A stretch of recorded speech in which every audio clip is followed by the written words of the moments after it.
Welcome to જલિયાન coaching. વિદ્યાર્થી મિત્રો, આપણે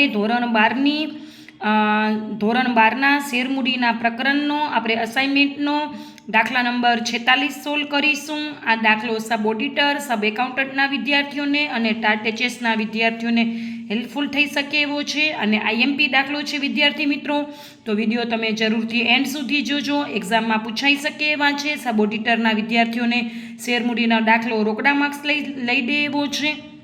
રકમ એમ છે ₹10 એવા 15 લાખ ઇક્વિટી શેર બહાર પાડ્યા. નીચે મુજબ રકમ મંગાવી. અરજીના 3, મંજૂરીના 4, હપ્તાના 3. 15,70,000 શેરની અરજી મળી. વધારે મળેલ અરજીના નાણાં નામંજૂર કરી અને પરત કર્યા. આકાશ કે જેના 200 શેર જપ્ત કરવામાં આવ્યા હતા, તેને આખરી હપ્તાની રકમ ચૂકવી ના હતી. કંપનીએ શેર પર હપ્તા બાકી હતા તે શેર જપ્ત કર્યા અને જપ્ત કરેલા શેર મહત્તમ વટાવ આપીને ફરીથી બહાર પાડ્યા.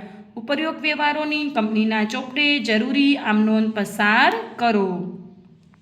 મિત્રો, સૌથી પહેલાં આપણે લખશું શેર અરજી. આપણે 15 લાખની શેર અરજી કરી હતી અને 15,70,000ની અરજી આવી હતી. તો 15,70,000 ગુણ્યા 3 એટલે 47,10,000. 15 લાખની કરી હતી, 15,70,000ની આવી એટલે 70,000 વધારાના. તો પરત 70,000 ગુણ્યા 3 એટલે 2,10,000. એટલે શેર મૂડી કેટલાની ગણાશે? 15 લાખ ગુણ્યા 3 એટલે 45 લાખ. હવે આપણે શેર મંજૂરીનું લખશું. 15 લાખ ગુણ્યા 4 એટલે 60 લાખ. હપ્તો લખશું. 15 લાખ ગુણ્યા 3 એટલે 45 લાખ. માઇનસ આપણે કીધું હતું કે 1200 શેર ધારણ કરનાર વ્યક્તિએ હપ્તાના રૂપિયા ભર્યા ના હતા. તો માઇનસ 1200 ગુણ્યા 3 એટલે 3600. તેથી બેંક ખાતે આવશે 44,96,400. વિદ્યાર્થી મિત્રો, ગણતરી કરીને જ આપણે દાખલો કરીશું એટલે આપણો દાખલો આસાનીથી અને સરળતાથી સોલ્વ થઈ જશે. ખાસ જોઈ લેજો વિદ્યાર્થી મિત્રો તમે ગણતરી. આપણે શેર જપ્તી કરવાની છે. તો મંગાવેલ રકમ ₹10. ભરેલ રકમ આપણે હપ્તાના ભર્યા ના હતા એટલે ન ભરેલ રકમ ₹3 અને ભરેલ રકમ 10માંથી 3 જાય એટલે ₹7 થઈ જશે. વિદ્યાર્થી મિત્રો, આપણે ટાઇટલ આપશું ગુજરાત મશીન લિમિટેડની આમ નોંધ. સૌથી પહેલી આમ નોંધ બેંક ખાતે ઉધાર તે ઇક્વિટી શેર અરજી ખાતે આપણે ગણતરીમાં જોઈ શકશું. 15,70,000 ગુણ્યા 3 એટલે 47,10,000. બેંક ખાતે ઉધાર તે ઇક્વિટી શેર અરજી ખાતે. ક્રમવાઇઝ જેમ હું આમ નોંધ બોલું છું એમ જ સૌથી પહેલાં બેંકવારી કરવાની, પછી શેર મૂડીવારી કરવાની. શેર અરજી ખાતે જમા થયું છે તો શેર અરજી ખાતે ઉધાર કરશું. ઇક્વિટી શેર અરજી ખાતે ઉધાર 47,10,000 તે ઇક્વિટી શેર મૂડી ખાતે 15 લાખ ગુણ્યા 3 એટલે 15 તેરી 45 લાખ. તે બેંક ખાતે 70,000 ગુણ્યા 3 એટલે 2,10,000. ખાસ નોટ ડાઉન કરજો વિદ્યાર્થી મિત્રો. ઇક્વિટી શેર મંજૂરી ખાતે ઉધાર 15 લાખ ગુણ્યા ₹4 એટલે 15 ચોક 60 લાખ રૂપિયા. તે ઇક્વિટી શેર મૂડી ખાતે 60 લાખ રૂપિયા. પછી બેંક ખાતે ઉધાર 60 લાખ રૂપિયા. તે ઇક્વિટી શેર મંજૂરી ખાતે જેટલા મંજૂરી ખાતે ઉધાર કર્યા એટલા જમા કરવાના 60 લાખ રૂપિયા. ઇક્વિટી શેર હપ્તા ખાતે ઉધાર 15 લાખ ગુણ્યા ₹3 એટલે 45 લાખ રૂપિયા. તે ઇક્વિટી શેર મૂડી ખાતે 45 લાખ રૂપિયા. આપણને કીધું હતું કે 1200 શેર ધારણ કરનાર વ્યક્તિએ હપ્તાના રૂપિયા ભર્યા ન હતા. 1200 ગુણ્યા 3 એટલે 12 તેરી 3600.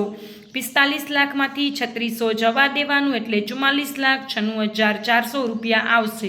તો લખવાનું એના પછીની આમ નોંધ. બેંક ખાતે ઉધાર 44,96,400. મળવાના બાકી હપ્તા ખાતે ઉધાર 3600. તે ઇક્વિટી શેર હપ્તા ખાતે જેટલા ઉધાર કર્યા એટલા જમા કરવાના. ખાસ નોટ ડાઉન કરજો વિદ્યાર્થી મિત્રો, હું તમને જેમ કહું એમ જ આમ નોંધ લખવાની.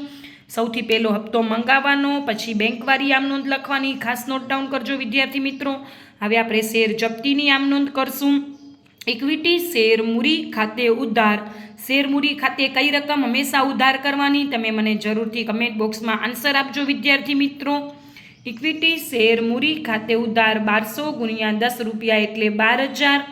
તે શેર જપ્તી ખાતે ભરેલ રકમ 1200 ગુણ્યા ₹7. અગાઉ આપણે ગણતરીમાં લખ્યું છે 12 × 7 = 84 રૂપિયા એટલે 8400 રૂપિયા. તે શેર હપ્તા ખાતે 1200 ગુણ્યા 3 રૂપિયા એટલે 12 તેરી 3600 રૂપિયા. આ શેર આપણે આપી શકાય તેટલા મહત્તમ વટાવે ફરીથી બહાર પાડ્યા. જ્યારે દાખલામાં એમ કે જપ્ત કરેલા શેર ફરીથી બહાર પાડવામાં આવે અને મહત્તમ કેટલો વટાવ આપી શકાય, આ તમારો વિકલ્પ અને MCQ બની શકે છે. એક ગુણ પણ બની શકે છે કે જપ્ત કરેલા શેર ફરી બહાર પાડવામાં આવે તો મહત્તમ વધુમાં વધુ, મહત્તમ એટલે વધુમાં વધુ કેટલા વટાવે બહાર પાડી શકાય. તો યાદ રાખવાનો શેર જપ્તી જેટલો. શેર જપ્તી ખાતે કઈ રકમ લખીએ આપણે? ભરેલ રકમ લખીએ. એટલે આપણે શેર જપ્તી ખાતે 7 રૂપિયા હતા, એ 7 રૂપિયાના વટાવે બહાર પાડ્યા. 10માંથી 7 રૂપિયા જાય તો 3 રૂપિયા મળશે. એટલે બેંક ખાતે ઉધાર 1200 ગુણ્યા 3 રૂપિયા 3600. શેર જપ્તી ખાતે ઉધાર 1200 ગુણ્યા 7 રૂપિયા 8400. તે ઇક્વિટી શેર મૂડી ખાતે 1200 ગુણ્યા 10 રૂપિયા એટલે 12000. જેટલા મૂડી ખાતે ઉધાર કર્યા એટલા જ શેર મૂડી ખાતે જમા કરવાના. વિદ્યાર્થી મિત્રો, ખાસ દાખલો નોટ ડાઉન કરજો અને વિડીયો ગમ્યો હોય તો વિડીયોને લાઈક કરી દેજો, ચેનલને સબસ્ક્રાઈબ કરી દેજો, તમારા વિદ્યાર્થી મિત્રો સાથે જરૂરથી શેર કરી દેજો અને તમને કાંઈ પણ નવું શીખવું હોય તો જરૂરથી મને કમેન્ટ બોક્સમાં જણાવજો. Thank you for watching.